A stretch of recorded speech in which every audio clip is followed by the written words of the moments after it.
Okay, so you know that I hate interviews, and you said we had to do one anyway. So here we Yes, are. good. I would only do this for you. You know that, right? Yes, I know. I'm Awesome. special. I know, right? Okay. Oh, I got this other screen popped up now. I got 12 screens popped up on my thing here. All right. You're like Matrix. Eh? I mean, for real. Seriously. I have to show you my setup. All right. All right. So, all right. So you think we can go through the whole thing without cussing? Think we can do it? Let's time ourselves. I don't know. We might have to have a timer like before No, and guess who would swear first. Too. I have a timer. We're at 40 seconds and I haven't cussed yet. I'm doing good. All right. Yeah.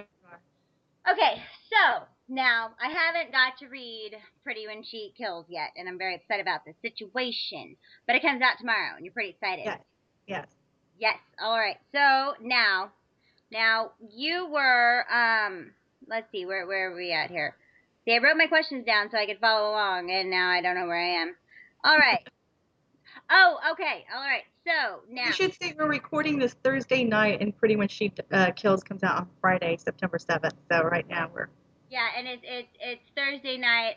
It's September 6th at 10:31 p.m. So nothing but procrastinators. All right. Yes, very Okay. much. So yeah, I always say what it's Amalia, right? Amelie. Yeah. I always say Amalia because I always want to do the long A's and then I get in trouble. So you were obviously channeling her or channeling me while writing her. 3 years before we met and all. Right. Exactly. I know. But so does she change at all in Pretty When She Kills? What does she grow as a character? What does she do? I think she does really evolve in Pretty When She Kills because in the first book it's all about her dealing with the fact that she's become a vampire and she's dealing with the fact that there's this incredibly powerful vampire who's also a necromancer who's basically playing games with her life. And I think at the end of the book we've seen her come to the realization that she likes her life with Kian, the master of Austin, and she's okay with being a vampire. So in the second book, we get to see what the impact of her being a necrovamp, as they coin it, um, has not only in her life, but the life of everybody around her. And the way it affects other people forces her to become a more responsible person and for her to step up in a way that maybe she hadn't before. Because she does tend to be kind of self-centered and she does tend to just run away from all her problems. But she's made a commitment to Kian, at least to be his girlfriend and to stand at his side. So she has to you know, step up. And it's not the easiest thing for her because her inclination is, oh my God, things are going to hell. I'm out of here. So Well, that was the fun. that was one of my favorite things about her. Yeah, I mean, and A lot like me. it's a Well, and that's survival. the thing. But it's like she's a normal person, even Yeah, though she's a vampire. But she is very realistic. She's real. Do you know what I mean?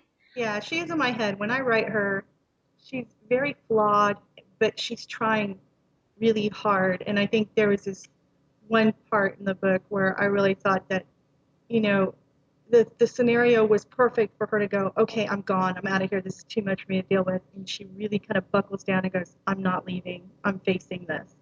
And it's a real moment of strength and evolution for her. And I think by the time we get to the end of the third book, the end of the trilogy, I think she's she's going to be amazing if she survives. You really have to get over this whole killing of the main character situation you have. But you have a problem with this. All I right. technically killed her in the first book because she turns into a vampire. Technically, yeah. So you've already killed her. No need to really, totally wipe her off the face of the planet. You've already killed her, okay? Right? All right. Okay. So now, now listen. This is one of my favorites. All right. So you were continually criticized, say, for Amalia's sexual prowess and Pretty When She Dies. She does tend to sleep with people. Well, um, sorry. I mean, So she now does she now will you be belittled some more for that in Pretty When She Kills, or has she settled down and turned into a one I don't man know. woman? People might be a little angry with her about certain things, but she's not a conventional person, and she's really never seen the reason for her to kind of play the role that everybody wanted her to play. I mean, she's become quite happy with her existence, but I don't think she wants to like classify it as anything. I don't think she wants to put a label on it. So her idea of fidelity might be a little bit different from other people's. than everyone else's. But I mean, the thing is also she's 23, 24 years old, and pretty when she dies. So sleeping with somebody because they were intriguing or it seemed like the thing to do at the time, it doesn't seem like it should be so vilified the way it was. I mean, she is a modern day woman, but Well, some people did have a real problem with it. But I mean, in the second book, she really is in a relationship with Kian, and she's trying to make it work, but it doesn't mean she doesn't. I don't want to say. Let's put it okay. that way. Does All that mean right. We'll she we'll doesn't? we'll leave that as possibly. All right. So, okay. I've heard rumors that Pete comes back. You remember Pete? Mm-hmm. Everybody remembers Pete from Pretty When She Dies. Now, granted, I know we only really saw Pete for what, probably like a chapter or so in Pretty When She Dies. I loved Pete. Mm-hmm. I just Me did. too. I just did.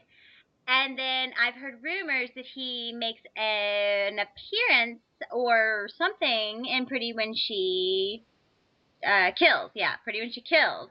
He actually does. He becomes actually one of the supporting cast characters and has quite a bit of an impact on the story and what's happening. And he represents the life that Amelia could have had because he's the guy that always loved her. I mean, she didn't know it. He's always had this unrequited crush on her, and he always has adored her. And so he So, shows up in the second book, and he has a really strong role in her evolution as well.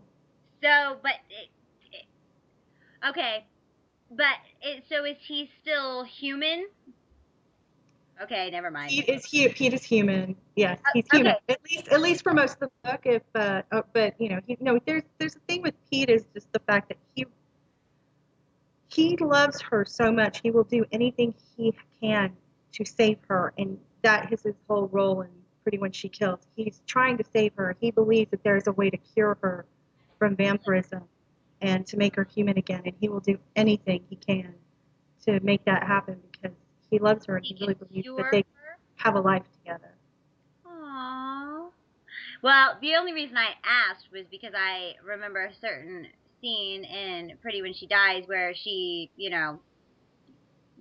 So Mm. I thought maybe when he came back as a, vampire. So just thought I'd ask. So he deals with the aftermath. Again, the second book is really about the impact that Amelia had on people's lives in the first book. Like, what is the result of her interaction with him in the first book? What's the result of her interaction with, like, Samantha in the I was first book? I was gonna say, speaking of the first book and people's lives, what do we see of Samantha in Pretty When She Kills? Do we see more of Samantha, her?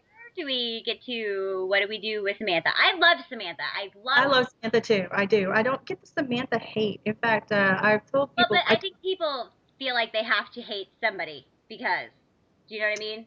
well, there's usually the way things go in urban fantasy, and there, I mean, I would say this is a horror slash urban fantasy type book in a way.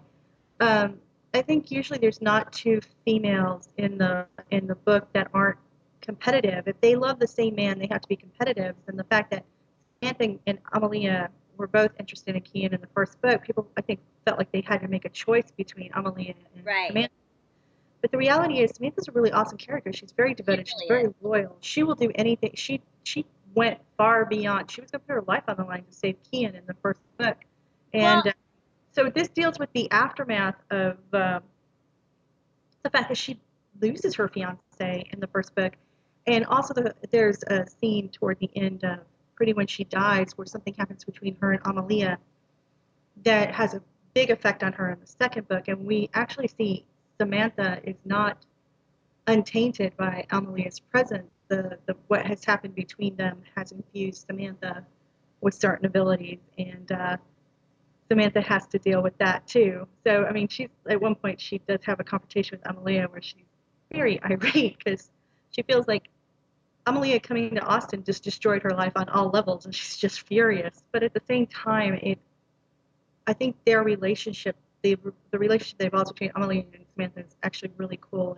in the second book. Kind of interesting. I wouldn't call them friends, but There's an evolution. frenemies. Well, okay, so now, but towards the end of the book, it felt like, or towards the end of Pretty when she dies, it felt like Samantha and oh damn, you know the The vampire hunter Jeff. yeah, I was gonna say the vampire hunter slash teacher. I was gonna call him Jake, and I knew that wasn't right. Jeff. Yeah, he's a bookstore owner. He's the I guy who kind of lost seemed like his leg it kind to of a seemed vampire. like they might get together. No. Right. Well, when I was writing the first book, I had no intentions of continuing the story. I was trying to wrap it up, and it was right before publication that I was very aware there was more to the story. But I wanted to give myself the out of not writing a sequel if I didn't feel like it. So I was trying to kind of wrap things up a little bit by alluding to the possible future between Jeff and Samantha. When we come into Pretty When She Kills, it's 4 months later, and we're seeing that yes, they've been dating, but nothing has actually really happened between them because she's still dealing with the fact that her heart's crushed. And there's a part where she's thinking about the fact that she took her wedding dress to Goodwill. So she's dealing with the aftermath that Kian was not the man she thought he was, and that She she's didn't lost him. like cut it up and burn it like I would have. I would And have burnt it on his front yard. I mean, right, I mean, her and Jeff are seeing each other, but they're not actually like he hasn't even kissed her when Pretty When She Kills happens. So in Pretty When She Kills, we kind of see Samantha dealing again with the aftermath of Amelia being in her life and getting to know Jeff, and we also get to see some of Jeff's other vampire hunters. We get introduced to a coyote. He's a were creature named dude, Edward, that's awesome. and he's so funny because I mean he just loves giving Kian a hard time. He even like Kian's like these are dangerous vampires, and Edward's like vampires, I can kill them, no problem, I'll eat them.